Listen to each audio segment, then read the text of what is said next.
হ্যাঁ বয়েজ, আমরা আসলে নুসাইলে ঘুরতে আসছি। নুসাইল পার্ক এটাকে বলে আর কি, কাতারে, দোহা কাতারে। আজকে ছুটির দিন তো এই জন্য ভাবলাম আমি একা ঘুরবো, সবাইকে নিয়ে ঘুরি। আহ, অনেক সুন্দর আসলে, এগুলো বালুর পাহাড়। আমরা আসলে দেখতে মোবাইলে দেখা যাইতেছে আসলে লেভেল লেভেল না, এক একটা বাংলাদেশের সমান প্রায় 5 তলা 10 তলা বিল্ডিংয়ের মতো, এত উঁচা। ঠিক আছে, এর সাইডে দেখতেছেন নুসাইল সাগর, এটা নুসাইল সাগর, কাতার সাগর আর কি। এটা পুরোটা বললে বোঝা যেত আরব সাগর। এই আর কি।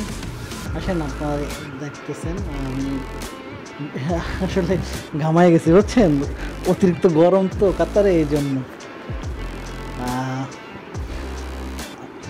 এই যে দেখেন কত উঁচা, দেখছেন ব্যাপারটা কত উঁচা, এই পায়ে হাইটে হাইটে উঠবো।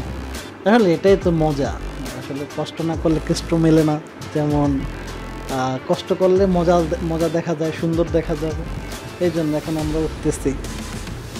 আহ, আপনারা যখন যদি কখনো কাতারে ভ্রমণে আসেন, অবশ্যই নুসাইল সিটি আসবেন। নুসাইল অনেক সুন্দর জায়গা। ওকে, টাটা, বাই বাই।